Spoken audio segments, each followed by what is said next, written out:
Welcome to Juneau. We're going to see what's great about Juneau, and I hope you come along. The one thing about Juneau is it's probably a bit like falling in love every time you meet the same person.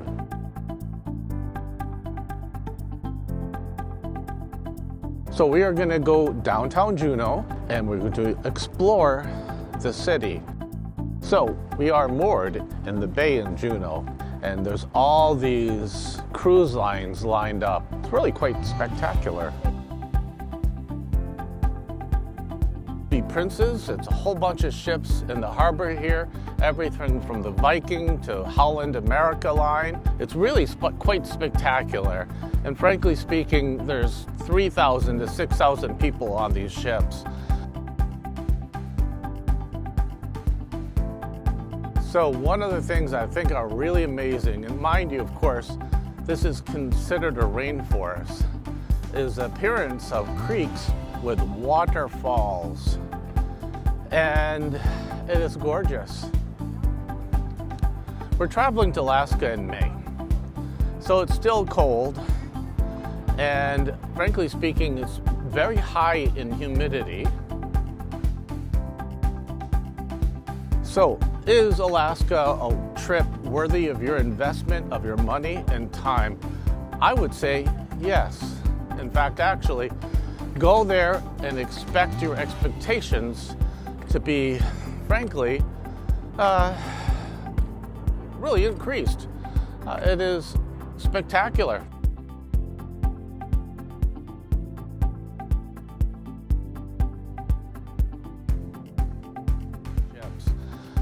And just going off on shore, we have a plaque here talking about the indigenous people in the area in Juneau. Definitely something you should read, as well as a memorial to the U.S. Juneau, which was lost November 13th, 1942. You gotta remember something about Juneau. It's a capital, but it's a rural capital, and really the feeling of a small town, and really worth the visit. And we're going to be exploring right here in the capital. And to the right, there we go. Nice, huh?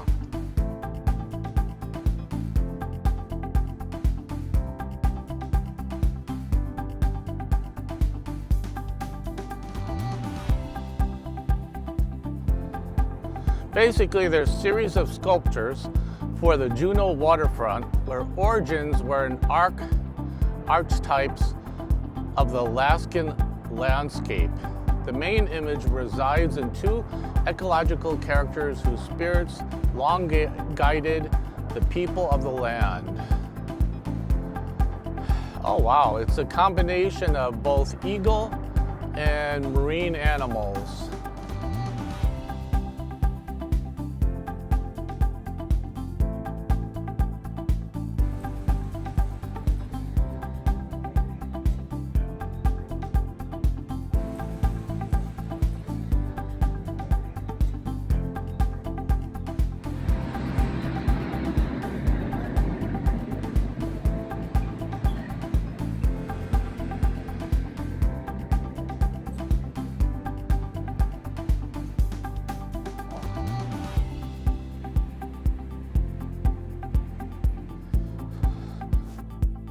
Here we are going up to a totem pole.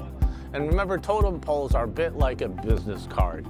They're a really big business card, but they identify the group, what things symbolizes the group. We're entering the physical location of Juneau at this point, and we have the welcome sign right here. As we enter the state capitol, one of the things, like every other port we are, it has a lot of stores. Fortunately for the local area, they are locally owned. But it does seem like every block has one or two jewelry stores, a lot of places to get tourist items. You know, I've been in Juneau before, and frankly speaking, there's a lot to it. In spite of there being a lot to it, it definitely feels like a small town. And then there are a lot of restaurants. Some of them look pretty good. Now, most people know Alaska for salmon and crab. So there's a definite amount of restaurants specializing in salmon and crab. Caribou Crossing is one of them. The shop of materials made in the great state of Alaska. I think this is the mercantile building. Oh, this is interesting. It's a jewelry store named Prince's World Jewelers. Hey, Ben and David, Joel from Joel's Tours, sending you best wishes, and would love to interview you sometime on FM radio. Look where I am, the exact place that you were in Alaska. So I'm going to email this link and hope to talk with you. So we're approaching the Red Dog Saloon. It's a place that a lot of people in Juneau want to go. And I'm somewhat curious about it myself. Recently I've been taken to wanting to have a beer, which is kind of unusual for me. I'm a martini drinker. Juneau definitely is a tourist location, but the funny thing is that it still very much preserves its small town community feel. One of the things I like about Juneau is actually their crosswalks, where they make sure people go across the street safely and make sure traffic goes through the town. So they're very friendly, and I have noticed, they definitely notice if you have some issues. All right, so passing by a mercantile store, basically souvenirs and travel products.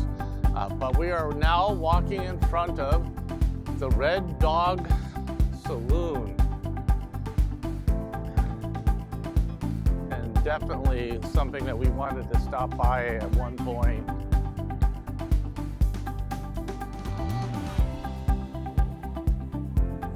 There's a waiting line. You know, it's funny. It's like having a community with 8,000 people, and more than 8,000 people visit it for a day. The whole cruise experience. You know, the interesting thing about this is the parking lot has the art on it with native indigenous people.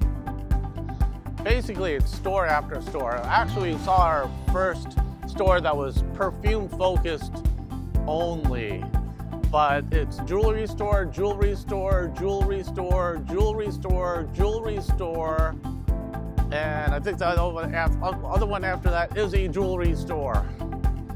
And one thing I have to admit that I really like about the city of Juneau is they do a lot of investing in public art, statues, paintings, etc. And once again, it does contribute to sort of a cosmopolitan feeling, but it also feels natural. And oh, it's the Raven Eagle statues over here to the left. We've run into almost a dozen jewelry stores on the same block. Ah, we've been here before. It's a memorial at Manila Square to Dr. Joseph, dedicated to the contributions for Filipino people in Juneau.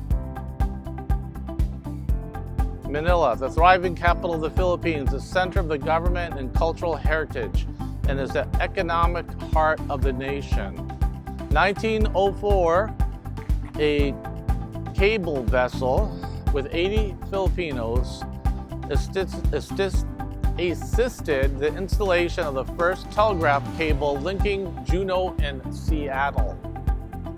During the 20s and 30s, Filipinos worked here at the Southwest Fish Canneries, where they also referred to as Alaska Railroads, and labored in the Alaska Juneau gold mine.